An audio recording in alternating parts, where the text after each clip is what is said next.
Okay, guys, so this is our last section that we're going to do. It's going to be pages 236 to 248.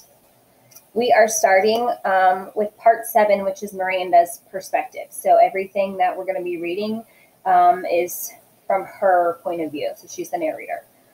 I forgot that I might see so many beautiful things. I forgot that I might need to find out what life could bring. Camp Lies. My parents got divorced the summer before ninth grade. My father was with someone else right away. In fact, though my mother never said so, I think this was the reason they got divorced. After the divorce, I hardly ever saw my father, and my mother acted stranger than ever. It's not that she was unstable or anything, just distant, remote. My mother is the kind of person who has a happy face for the rest of the world, but not a lot left over for me. She's never talked to me much, not about her feelings, her life. I don't know much about what she was like when she was my age. Don't know much about the things she liked or didn't like. The few times she mentioned her own parents, who I've never met, it was mostly about how she wanted to get as far away from them as she could once she'd grown up. She never told me why. I asked a few times, but she would pretend she hadn't heard me. I didn't want to go to camp that summer. I had wanted to stay with her, to help her through the divorce, but she insisted I go away. I figured she wanted the alone time, so I gave it to her. Camp was awful. I hated it. I thought it would be better being a junior counselor, but it wasn't. No one I knew from the previous year had come back, so I didn't know anyone, not a single person. I'm not even sure why, but I started playing this little make-believe game with the girls in the camp. They'd ask me stuff about myself, and I'd make things up. My parents are in Europe, I told them. I live in a huge townhouse on the nicest street in North River Heights. I have a dog named Daisy. Then one day I blurted out that I had a little brother who was deformed. I have absolutely no idea why I said this. It just seemed like an interesting thing to say. And of course, the reaction I got from the little girls in the bungalow was dramatic. Really? So sorry, that must be tough, etc., etc. I regretted saying this the moment it escaped from my lips, of course. I felt like such a fake. If Via ever found out, I thought, she'd think I was such a weirdo. And I felt like a weirdo. But I have to admit, there was a part of me that felt a little entitled to this lie. I've known Augie since I was 6 years old. I've watched him grow up. I've played with him. I've watched all 6 episodes of Star Wars for his sake, so I could talk to him about the aliens and bounty hunters and all that. I'm the one that gave him the astronaut helmet he wouldn't take off for 2 years. I mean, I've kind of earned the right to think of him as my brother. And the strangest thing is that these lies I told, these fictions, did wonders for my popularity. The other junior counselors heard it from the campers, and they were all over it. Never in my life have I ever been considered one of the popular girls in anything. But that summer in camp, for whatever reason, I was the girl everybody wanted to hang out with. Even the girls in Bungalow 32 were totally into me. These were the girls at the top of the food chain. They said they liked my hair, though they changed it. They said they liked the way I did my makeup, though they changed that too. They showed me how to turn my t-shirts into halter tops. We smoked, we snuck out late at night and took the path through the woods to the boys' camp. We hung out with the boys. When I got home from camp, I called Ella right away to make plans with her. I don't know why I didn't call Via. I guess I just didn't feel like talking about stuff with her. She would have asked me about my parents, about camp. Ella never really asked me about things. She was an easier friend to have in that way. She wasn't serious like Via. She was fun. She thought it was cool when I dyed my hair pink. She wanted to hear all about those trips through the woods late at night. School. I hardly saw Via at school this year, and when I did, it was awkward. It felt like she was judging me. I knew she didn't like my new look. I knew she didn't like my group of friends. I didn't much like hers. We never actually argued. We just drifted away. Ella and I badmouthed her to each other. She's such a prude. She's so this, she's so that. We knew we were being mean, but it was easier to ice her out if we pretended she had done something to us. The truth is, she hadn't changed at all. We had. We'd become these other people, and she was still the person she'd always been. That annoyed me so much, and I didn't know why.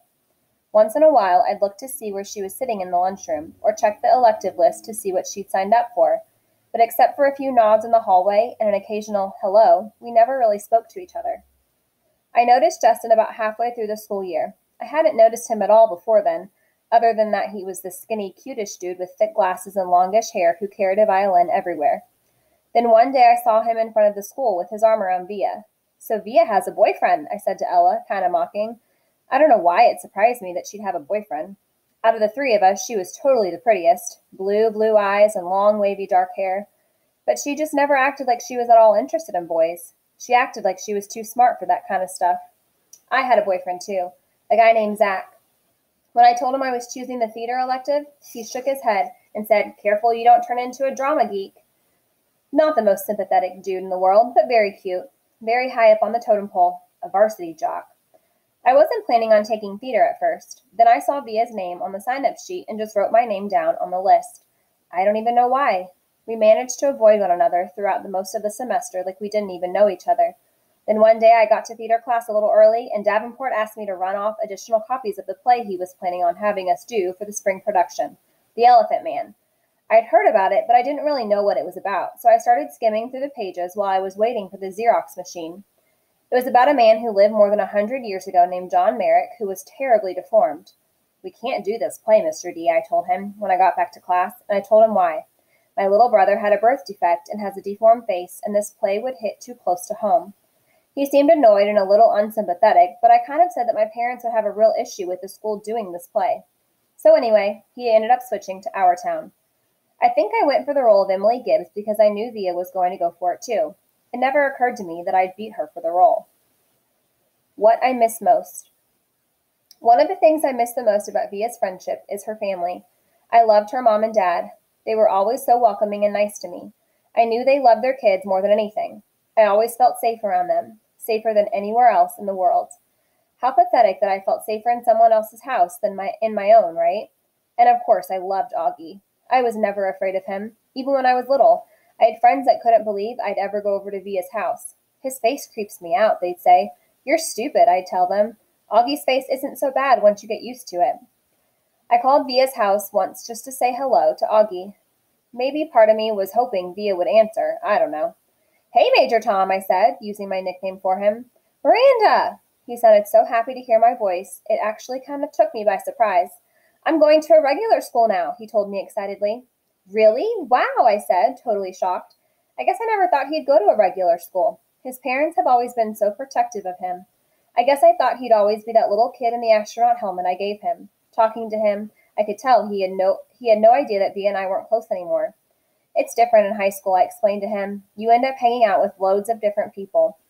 "I have some friends in my new school," he told me. "A kid named Jack and a girl named Summer." "That's awesome, Augie," I said. "Well, I was just calling to tell you I miss you and hope you're having a good year. Feel free to call me whenever you want, okay, Augie? You know I love you always." "I love you too, Miranda. Say hi to Via for me. Tell her I miss her." "I will. Bye." "Bye." Extraordinary, but no one there to see.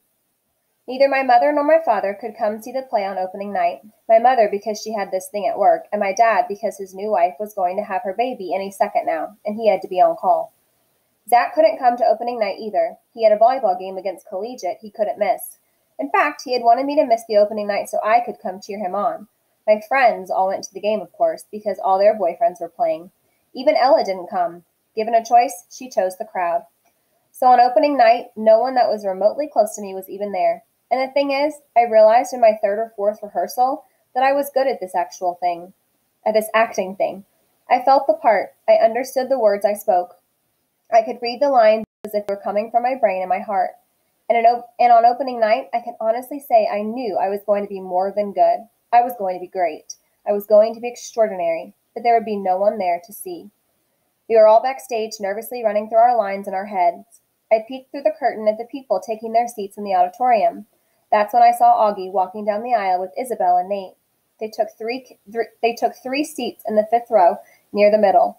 Augie was wearing a bow tie, looking around excitedly. He had grown up a bit since I'd last seen him, almost a year ago. His hair was shorter, and he was wearing some kind of hearing aid now. His face hadn't changed a bit. Davenport was running through some last-minute changes with the set director. I saw Justin pacing off stage left, mumbling his lines nervously. "Mr. Davenport," I said, surprising myself as I spoke. "I'm sorry, but I can't go on tonight." Davenport turned around slowly. "What?" he said. "I'm sorry." "Are you kidding?" I muttered, looking down. "I don't feel well. I'm sorry. I feel like I'm going to throw up." This was a lie. "It's just last-minute jitters." "No, I can't do it. I'm telling you." Davenport looked furious. "Miranda, this is outrageous." "I'm sorry."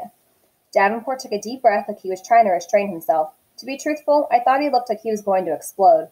His forehead turned bright pink. Miranda, this is absolutely unacceptable. Now go take a few deep breaths and— I'm not going on, I said loudly, and the tears came to my eyes fairly easily.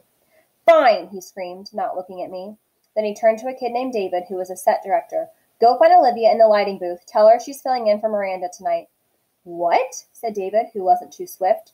Go! Shouted Davenport in his face. Now! The other kids had caught on to what was happening and gathered around. What's going on? Said Justin. Last minute change of plans, said Davenport. Miranda doesn't feel well. I feel sick, I said, trying to sound sick. So why are you still here? Davenport said to me angrily. Stop talking, take off your costume, and give it to Olivia, okay? Come on, everybody, let's go, go, go! I ran backstage to the dressing room as quickly as I could and started peeling off my costume. 2 seconds later, there was a knock, and Via half opened the door. What is going on? She said. Hurry up, put it on, I answered, handing her the dress. You're sick? Yeah, hurry up. Via, looking stunned, took off her t-shirt and jeans and pulled the long dress over her head. I pulled it down for her and then zipped up the back. Luckily, Emily Webb didn't go on until 10 minutes into the play, so the girl handling hair and makeup had time to put Via's hair up in a twist and do a quick makeup job. I'd never seen Via with a lot of makeup on. She looked like a model. I'm not even sure I'll remember my lines, Via said, looking at herself in the mirror. Your lines! You'll do great, I said. She looked at me in the mirror. Why are you doing this, Miranda? Olivia! It was Davenport, hush shouting from the door. You're on in 2 minutes. It's now or never. Via followed him out the door, so I never got the chance to answer her question. I don't know what I would have said anyway. I wasn't sure what the answer was. The performance. I watched the rest of the play from the wings just off stage, next to Davenport. Justin was amazing, and Via, in that heartbreaking last scene, was awesome. There was one line she flubbed a bit, but Justin covered for her, and no one in the audience even noticed. I heard Davenport muttering under his breath, good, good, good. He was more nervous than all of the students put together. The actors, the set decorators, the lighting team, the guy handling the curtains. Davenport was a wreck, frankly. The only time I felt any regret, if you could even call it that, was at the end of the play when everyone went out for their curtain calls. Via and Justin were the last of the actors walking out on stage, and the audience rose to their feet when they took their bows. That, I admit, was a little bittersweet for me. But just a few minutes later, I saw Nate and Isabel and Augie make their way backstage, and they all seemed so happy. Everyone was congratulating the actors, patting them on the back. It was that crazy backstage theater mayhem, where sweaty actors seem euphoric while people come worship them for a few seconds. In that crush of people, I noticed Augie looking kind of lost. I cut through the crowd as fast as I could and came up behind him. Hey, I said, Major Tom. After the show. I can't say why I was so happy to see August again after so long, or how good it felt when he hugged me. I can't believe how big you've gotten, I said to him. I thought you were going to be in the play, he said. I wasn't up to it, I said, but Via was great, don't you think? He nodded. 2 seconds later, Isabel found us. Miranda, she said happily, giving me a kiss on the cheek, and then to August, don't ever disappear like that again. You're the one who disappeared, Augie answered back. How are you feeling, Isabel said to me. Via told us you got sick. Much better, I answered. Is your mom here, said Isabel. No, she had work stuff, so it's actually not a big deal for me, I said truthfully. We have 2 more shows anyway, though I don't think I'll be as good